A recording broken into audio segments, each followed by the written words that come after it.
MZTV. I got a really funny voice text from my son, Gabe, the believer. You remember the show I made earlier this week? I was talking about those like Dan Sheridan, who used to say, you have to read your Old Testament every year. He was constantly reading the Old Testament, and I mentioned to you how dangerous that was, because if you're not founded on the grace of God, and you're reading about judgments, and you're reading about the law, and you're reading about all these dire consequences for offending God, it's very dangerous unless you're truly founded on grace. Well, my son Gabe sent me a voice text, and he said, I really like going into the Old Testament, especially in the prophecy department. And he said, I feel like I'm really established in the grace of God. And he says, so it's like I'm being lowered into the Old Testament. And he gave a sound effect. You know those old diving outfits people used to wear with a metal helmet? He said, it's like I'm going down and I'm breathing. I'm protected by Paul's gospel, and I'm breathing the gospel of grace as I look around into the Old Testament, but I'm protected. And he gave it this sound effect of like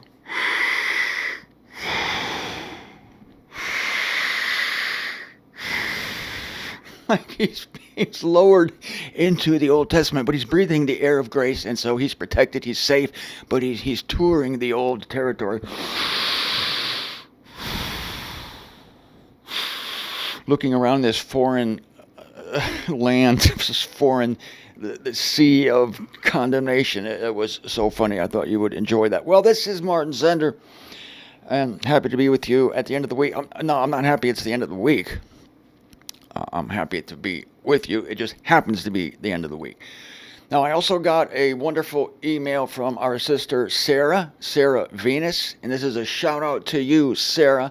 Thank you, because you gave me the topic of today's show. Sarah said that she used to wonder why people would have to be judged if God is sovereign. If God causes people to do what they do, why does God judge them? And indeed, Paul anticipates this objection, and it's a reasonable question. Paul says, if God is the one in Romans chapter 9 making vessels of honor and dishonor, why is he still blaming the vessels of dishonor? And Sarah wasn't questioning God.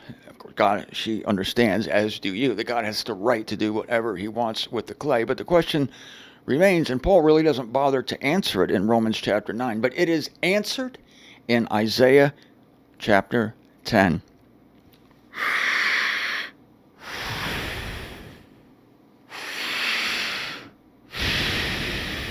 So here we go, breathing the fresh, beautiful air of Paul.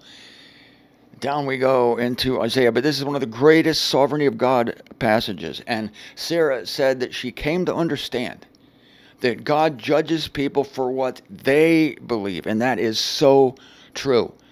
And she went on to finish the email by saying, Martin, the only thing that keeps us in peace is knowing the sovereignty of God. And that is a foundational tenet of understanding the deity, of being at peace, not only with your own life, but with the way the world is, knowing that God is in control of all of it. And Jennifer always makes great comments here. Hello, Jennifer. Shout out to you, too.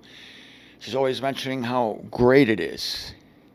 Almost every day she mentions how great it is to understand that God is in total control.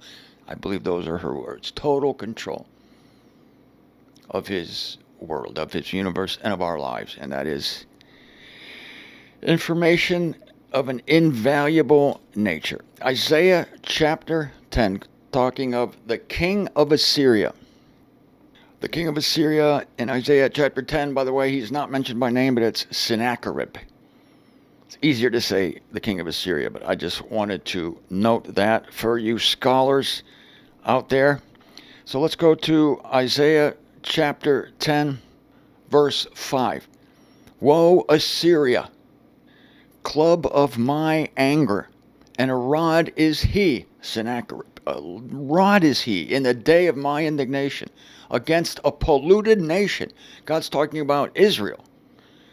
Against a polluted nation shall I send him, and against a people of my rage shall I commission him. Remember, God judges those he loves. He disciplines those he loves.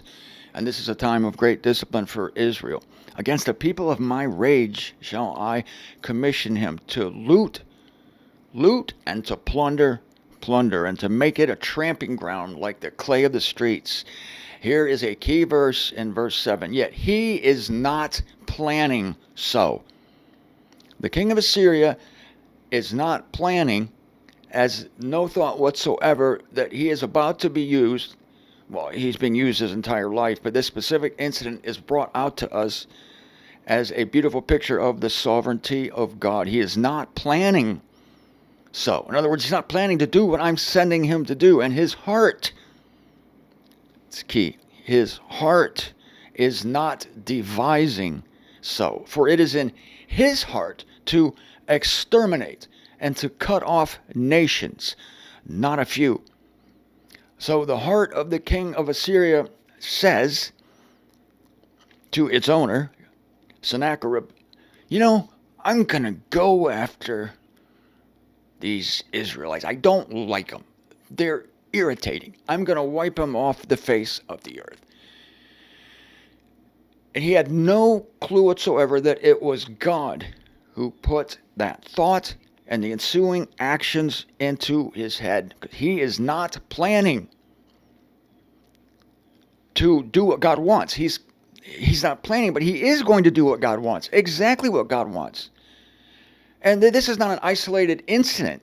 In Romans 9, Paul makes it clear that God makes vessels of honor and dishonor. All vessels of honor, all vessels of dishonor. This is just a beautiful backstage view of what is happening behind the scenes. Same thing with Pharaoh's heart. Romans 9, Pharaoh did not intend to be fulfilling the will of God.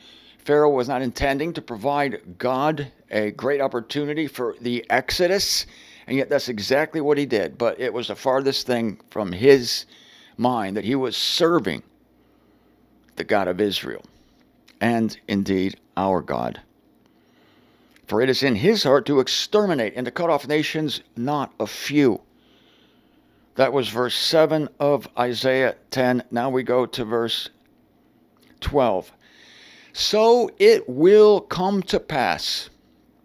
Oh, and everything God designs, ladies and gentlemen, you know this. And this is where our peace comes, as Sarah says. And this is the thing that establishes our hearts, as Jennifer says. So it will come to pass that Yahweh shall complete all his work. All his work. He calls it his work. Even though he's using, as a middleman, the king of Assyria. God shall complete all his work against Mount Zion and Jerusalem. See, this is the object of his affection. Little tough love here. I mean, like, really. Oh, and the king of Assyria would wipe them out completely. But, of course, the king of Assyria, God only wants them as clay in the streets. Yeah, that's not exactly being wiped out. We know Israel is not wiped out. But this is what God says in verse 12. Via Isaiah the prophet. Then I shall visit evil on the fruit of the insolent heart of the king of Assyria, and on the vaunting haughtiness of his eyes. And that's just what Sarah said in the email. The king of Assyria and anybody appearing at the great white throne who has been a vessel of dishonor will be judged according to what they were thinking, irrespective of how they were thinking it. Yes, we know that God himself gave them their thoughts. It's very evident here. God is using the king of Assyria. He gave him his thoughts, put the plans in his head. The king of Assyria completely unaware of it. And yet for his good, and this is the key to the judgments of God. They are always for the benefit of those being judged, for the benefit. They come face to face with what they were thinking. It's all relative, isn't it? It's in relation to what they were thinking concerning themselves. That's the only way God can judge people. As I've said before, God has a problem, is that he's doing everything. He's accomplishing everything. That's his, quote, problem, unquote. So how do you judge people in that case? You just do it. You judge them not according to what you were doing with them, because if you look at it from the absolute perspective, these people are completely innocent because they're doing the will of God. So you have to see this from a relative perspective. They're being judged for what they thought. And the results are relative also. They come to a realization of the truth of how they were being used by God. And God has to do this because what do you think he's going to do? Trust people to do what he wants them to do? No, he is dictating every single event of every single person that ever lived on this earth.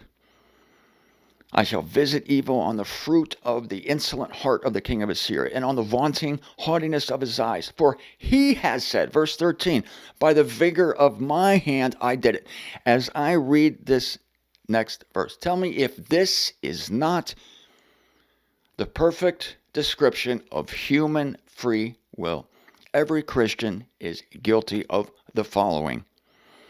For he has said, and think of this, in this example, the king of Assyria is speaking of, God is speaking concerning him about his plans against Israel. But in the Christian case, it is their illusion, their delusion, that they are the ones that chose Christ. They are the faithful ones. They were faithful of their own free will. They were not influenced whatsoever. And the reason they're going to be in glory and the rest of the world is going to be in hell is because of their decision. If this isn't, verse 13, Isaiah 10, if this isn't the most picturesque description of the thoughts in the mind of the Christians, I don't know what is. For he has said, by the vigor of my hand I did it, and by my wisdom, for I have understanding. Let me read that again. For he has said, by the vigor of my hand I did it, and by my wisdom. This is the Christian creed. My wisdom. For I have understanding. The rest of you losers have no understanding of God, and because of that, God has no choice but to send you to hell. But he has no choice but to send me to heaven, because I have wisdom. I have understanding. And by the vigor of my hand, I did it. The rest of verse 13. So I am taking away the boundaries of peoples, and their equippings have I robbed. And I am bringing down those who sit like a sturdy one. This is the king of Assyria now going on to his specific situation. But wow, there it is.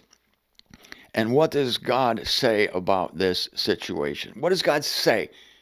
What will God say at the great white throne to the Christians who believed that it was by their wisdom, by their understanding, that they obtained God? He will say to them what he said and what he says in verse 15 of Isaiah chapter 10 of the king of Assyria, and it's this. Shall the axe vaunt itself over the one hewing with it? This is Romans chapter 9, come to Isaiah chapter 10.